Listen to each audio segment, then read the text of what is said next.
내 이름은 아리무라 유이. 20살의 대학생이다. 오늘은 마사토랑 같이 카페 투어 중. 예이! 같은 대학교에 다니고 있는 남자친구 마사토와 행복한 대학 생활을 보내고 있다. 마사토는 태어나 처음으로 내가 내 모든 것을 내어준 사람이다. 며칠 뒤면 우리 사귄 지도 벌써 1년이 되네. 그러게. 나 사귄 지 1년 된 기념으로 우리가 처음으로 데이트했던 유원지에 가고 싶어. 그와 만난 이후 난 하루하루가 너무나도 행복했고 그건 그도 마찬가지였다. 대학 졸업하면 나 진짜 열심히 일할게. 그러니까 유이, 나랑 결혼해 줄래? 너무 기뻐. 우린 그렇게 미래를 약속했다. 기념일 당일 그는 큰 꽃다발과 함께 집 앞으로 데리러 왔고 지난 1년 나와 함께 해줘서 고마워 유이. 예쁘다. 그 후 유원지에 가는 내내 우리는 그저 행복하기만 했다. 너무 행복해서 무서울 정도로 그날은 모든 게 완벽했다. 인스타에 올릴 영상 찍게 여기 봐봐. 아, 운전 중이잖아. 위험해. 그때 고막을 찢을 듯 울리는 클렉슨 소리가 눈앞에서 들려왔다. 알고 보니 우리 차는 중앙선을 넘어 역주행 중이었던 것이다. 으아! 그리고 그 다음 순간 우리가 타고 있던 차는 정확히 둘로 쪼개져 완파되었다. 그렇게 트럭과 충돌한 운전석 쪽은 충격에 완전히 찌그러져 버렸다. 어떡해! 저기요! 누가 빨리 구급차 좀! 유이... 하지만 조수석에 앉아있던 나는 큰 상처 하나 없이 멀쩡했다. 저기요! 괜찮으세요? 어디 다친 데는 없어요? 전 괜찮아요. 그 후의 일은 머릿속에 안개가 낀 듯 잘 기억이 나지 않는다.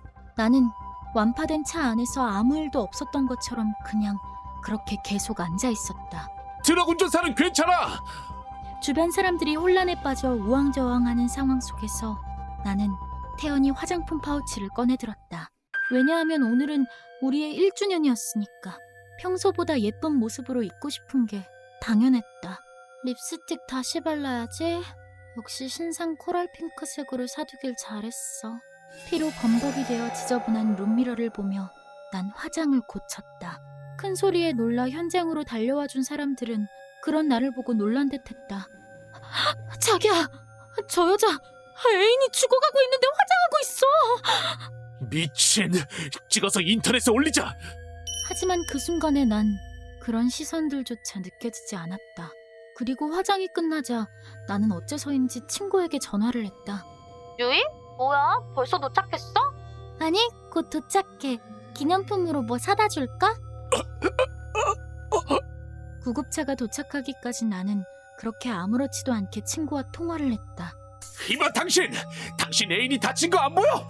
지금 친구랑 기념품 뭐 사가질 떠들 때야! 네? 무슨 말씀이세요?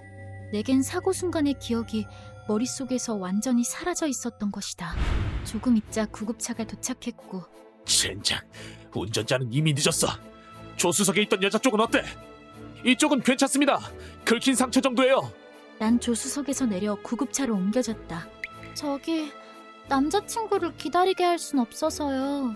차로 돌아가도 될까요? 이건 여성 피해자가 해리 증상을 보이고 있습니다. 난 사고 당시에 정신적 충격이 너무나도 컸던 나머지 해리성 장애가 생긴 것이었다.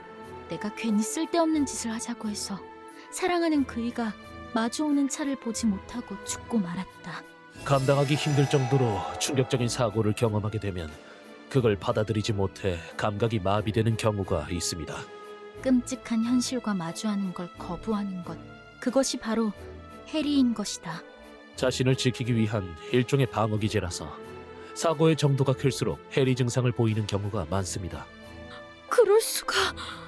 감각은 물론 감정도 마비되어 이해하기 힘든 행동을 하는 것이 해리 증상 중 하나라고 했다. 예를 들어 가족이 사망한 경우 이상하리만치 침착하고 냉정하게 행동하는 유족이 있는데 눈물 한 방울 안 흘리고 사람이 참 냉정하기도 해라. 이 또한 충격으로 인해 감정이 마비되어 발생하는 해리 증상이지만 주변으로부터 오해받아 비난의 대상이 되는 경우도 종종 있다.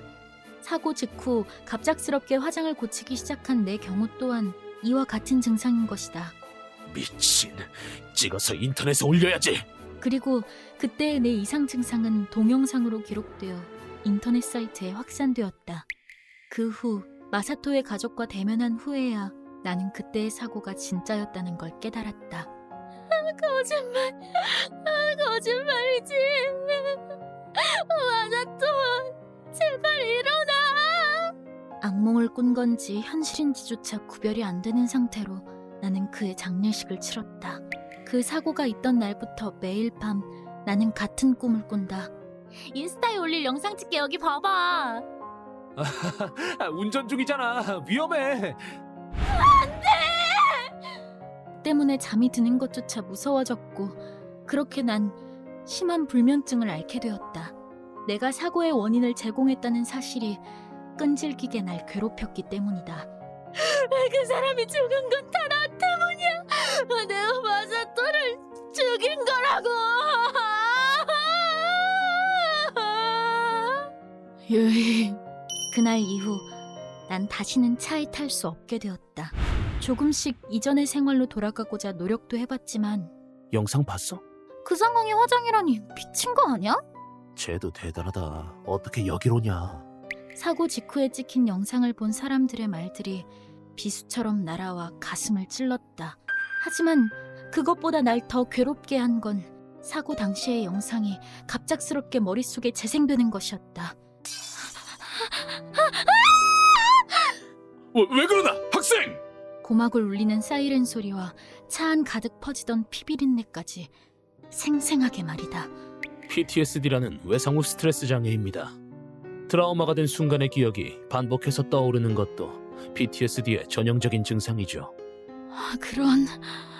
난 항우울증 약을 먹으며 전문의의 상담을 받으러 다니기 시작했다. 그로부터 1년이 지난 지금도 난 매일같이 그날의 일을 떠올린다. 마사토, 미안해.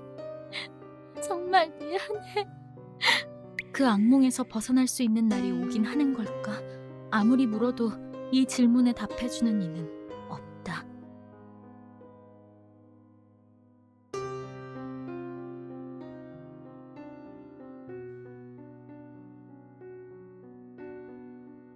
휴먼버그 대학교에서는 인간이 버그를 일으켜버린 순간의 사건들을 여러분들에게 소개하고 있습니다.